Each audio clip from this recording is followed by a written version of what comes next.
It's a history book titled The Rise and Fall of Midgand. About 800 years ago, our continent was conquered by a military force from another continent. Few records exist of the following 500 years. A period known as the Era of Darkness, or the Dark Period. Then 300 years ago, a great hero named Claudin Asgard reunited the kingdom, bringing an end to the Dark Period. Claudin, huh? Where have I heard that name before? All right, that's enough for today. Thanks for teaching me, Arthur. Your techniques are so amazing. Where did you learn them? They came from my own master, a man named Claudin. He developed them himself. Wow, they're so graceful. I wish I could move like that. I've taught you the forms, but for some reason your execution deviates from the ideal. Well, my body just kinda moves on its own. You're a handful, Velvet. But I will say you do resemble Claudin some. He was a strange person himself. He always wore this peculiar cape, for instance. Cape, you say? Deep down, Claudin was strong like fire, vivacious like water, steadfast like earth, and free like wind. I can't help but admire him to this day. Wow, I'd love to meet him. Sadly, that's impossible. Is he dead? Yes, he is. He died to protect me. That's why No way. The events recounted in this book happened 300 years ago. It can't be the same Claudin. Velvet, are you okay? I'm fine. Don't mind me. King Claudin was quite strong, wasn't he? He was more than just that. He's the most well-loved and trusted king in our history. Or so the book claims. To this day, all of Midgand's rulers claim to be direct descendants of King Claudin Asgard. Knowing that, there might be meaning behind them bestowing Artorias with the grandiose title of Shepherd. I could see it as an attempt to recreate the same glory enjoyed by the Hero King who ended the Dark Period.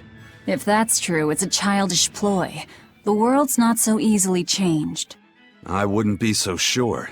What matters is that the title inspires hope in the people, who in turn give him their support. Then, as their shepherd, he can guide his flock in any direction he pleases. If Artorias knowingly accepted that title, we can be sure he's fully committed to his cause. Oh, he's certainly committed. I've seen just how far he's willing to go.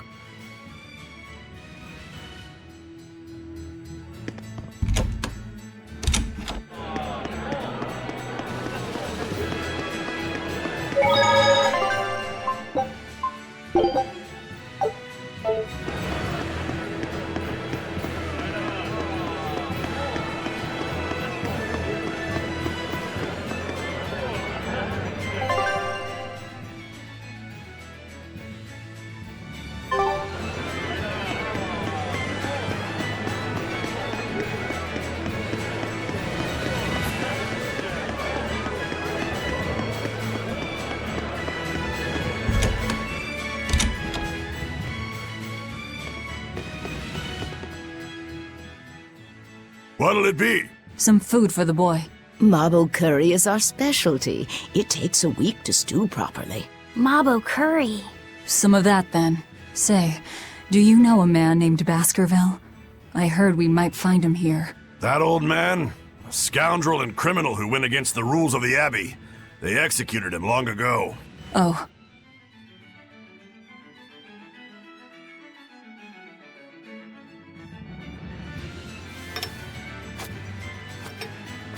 Velvet! This Mabo curry is amazing!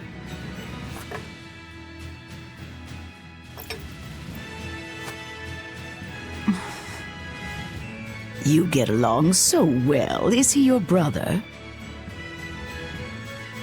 No. No, he wouldn't be, would he? After all, your brother was murdered before your eyes. How do you know that? The shadows watch those who flinch from the light. So the guild is still active, even after Baskerville's arrest? That's right. Just like how Ifrid's crew continues their piracy even without their captain. So you're the contact? What may I help you with? I want to know what Artorias is planning. Information such as that, it won't come cheap. I have here a list of jobs, not one remotely legal. Take care of all of them, and I'll tell you what you want to know.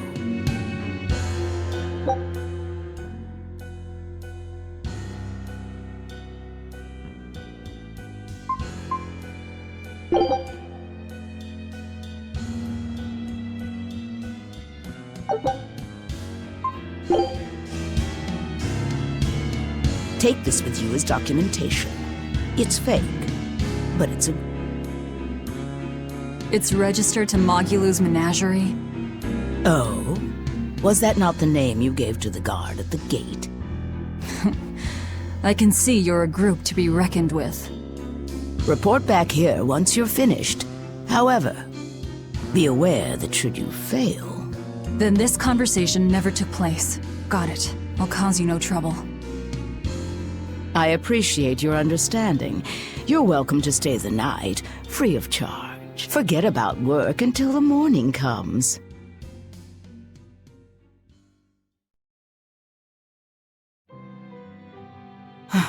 Right. You're missing Captain Ifrid. The captain has done much toward our viability. I promise that I'll share anything I hear about him for no charge. Thanks. All we know is there was a pendulum on the ground at the last place he was seen. And that Legate Melchior is connected to the captain's disappearance. How? We don't know.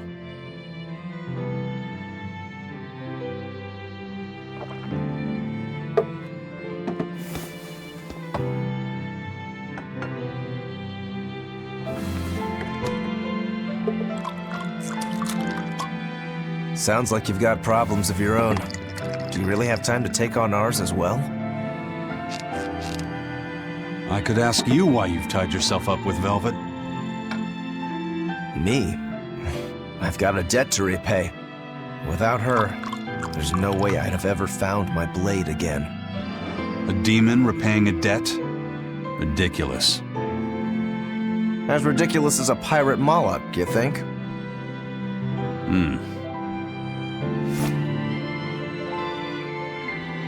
No matter how you look at it, there's nothing reasonable about our rogue existence. And in this brave new world governed by reason, a rogue can either rage and become a monster like me, or band together with others. Like a ship full of pirates, perhaps. Exactly.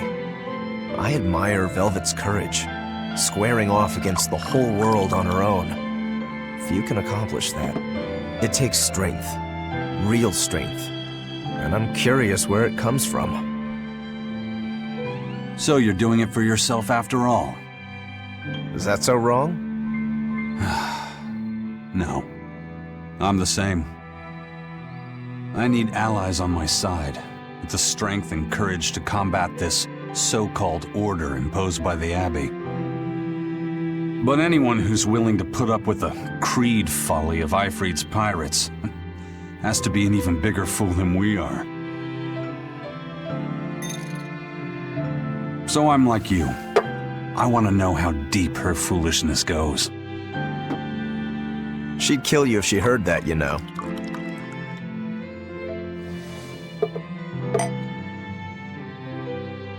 It's a compliment. Fools that big aren't born every day. Aha. And I imagine your dear Captain Eifried's much the same. Aye. That man flies his full flag proudly.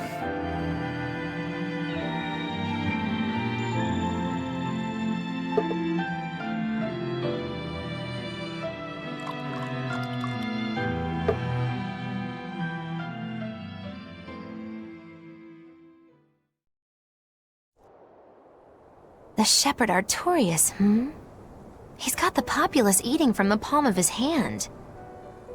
I wonder... Just how deeply will the fangs of our would-be tragic heroine scar this broken world of ours? I've got a traitor to find, but in the meantime, this should be a good show.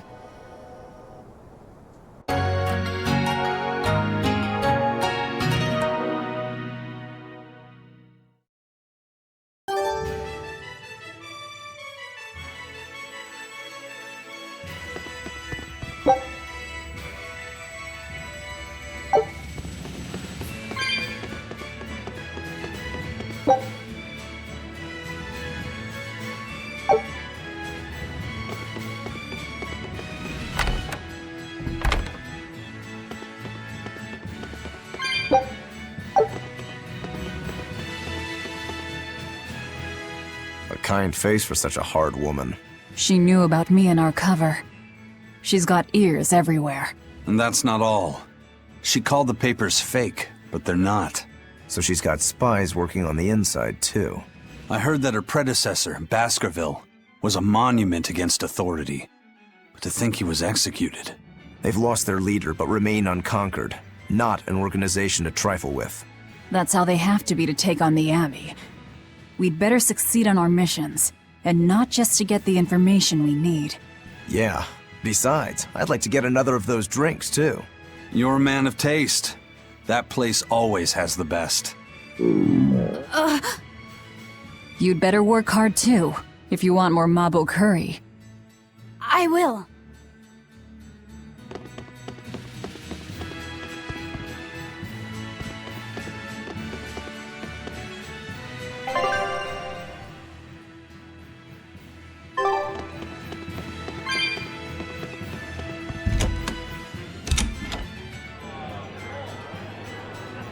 So, somebody means to ambush the Royal Medical Society on the Danan Highway. The Royal Medical Society is a group of doctors that travel around healing the sick. They're funded by donations given by ordinary folk. Why would anyone attack them? Don't ask me.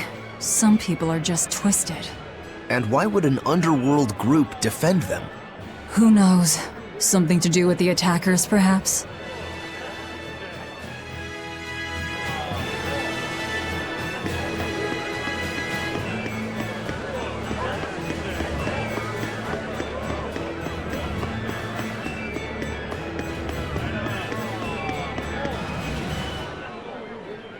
That ceremony was simply fantastic. Lord Artorius' speech was brilliant, of course, but Prince Percival was really something too. He raises up Artorius to help the country and its people, then willingly steps down. Now that's what I call a king. You think so? Well, to me, he just looks like a wimp. He may look that way, but he has a great inner strength. He's excelled as a scholar and a leader since he was young. His only hobby is falconry, but sadly I hear he hasn't had the time for it lately. You seem like a big supporter of his. Well, he's got 2 younger brothers, but just between you and me, they're dolts. Worse, they hang with a bad crowd. If anything were to happen to Prince Percival, the future of Midgand would be bleak. I see. So everyone's hopes are riding on him then. Which means Midgand's vulnerable without him.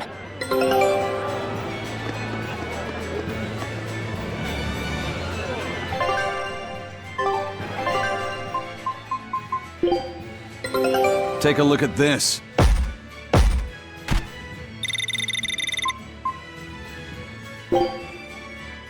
Scout ship setting sail.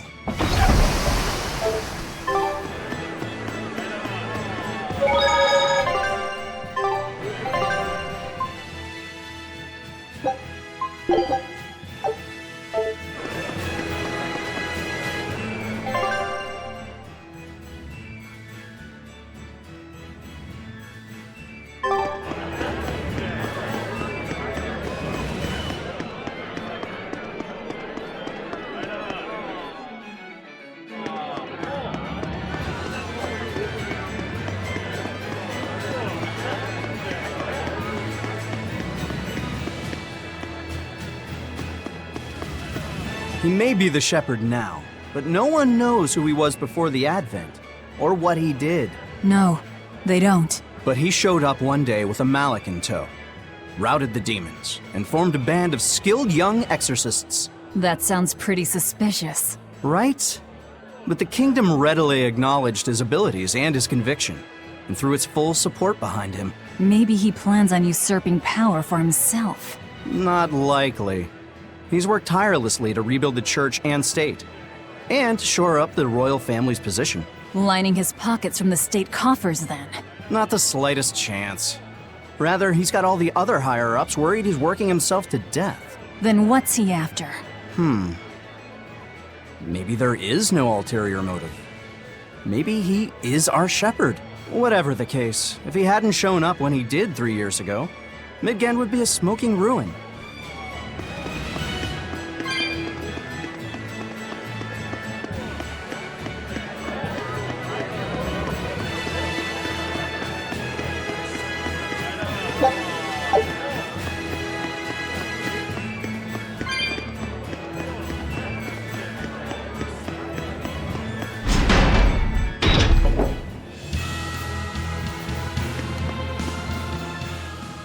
Greetings, Magilou's menagerie. You've come to exactly the right place. You must be a Bloodwing.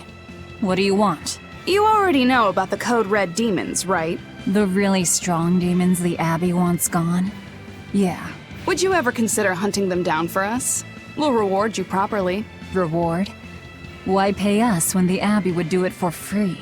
It's complicated. The Abbey is calculating in their deployments, especially where Code Red demons are concerned. I get it.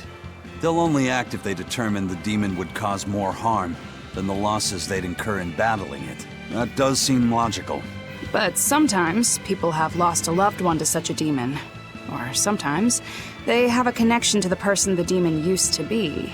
Wherever there's a Code Red demon, you can bet there are people willing to pay good money to have it killed. And let me guess, that's where the Bloodwings come in. Exactly. There are Bloodwings all throughout Midgand who have information on these Code Red demons. If you defeat a demon and report back to my comrades, they'll make sure you're well compensated. All right, I understand. But I won't make any promises. That's fine. No sense in drawing up a contract when the hunter probably won't survive anyway. If you get results, let us know. We'll hold up our end. That being said, I'd feel guilty if I didn't help out at least a little, so here, take this. Those Bloodwings are definitely a rough crowd. To be fair, things are never that straightforward when you're dealing with demons. All that matters is that there's something in it for us if we hunt those Code Red demons. The only thing better than fighting formidable foes is getting paid for it. Just remember that these Code Red demons are tough enough to make the Abbey shiver. We'd be wise not to underestimate them. We should talk to those Bloodwings before considering any of the marks. They might have information that will help us prepare.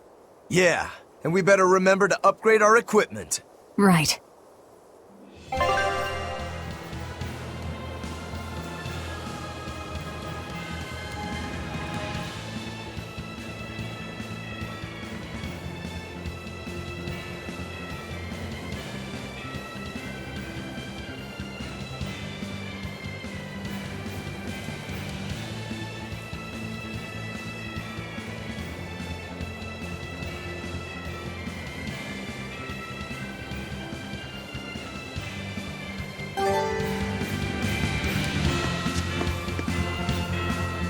Hey, Laphicet. What is it, Roguro? Mabo curry. Huh?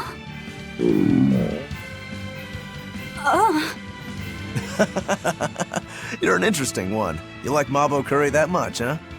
It smells good. And it's creamy and kind of spicy. Eating it made me feel nice. I'd say you love it then. Do all Malakim have such an appetite? Each has their own tastes. Some eat a lot, some eat a little. Just like humans or demons. What do you like, Aizen? Drinks, I suppose. What else? Pretty much just drinks. Don't you like anything else? Is it a problem if I don't? No. I'm just wondering. For me, it's drinks and candied sweet potatoes.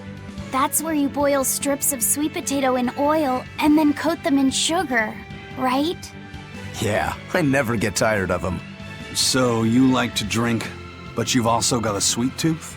Yeah. Is that so strange? No. Candied sweet potatoes. Sounds good. There's nothing to be ashamed of. It's just a sign that you're alive, remember? Right.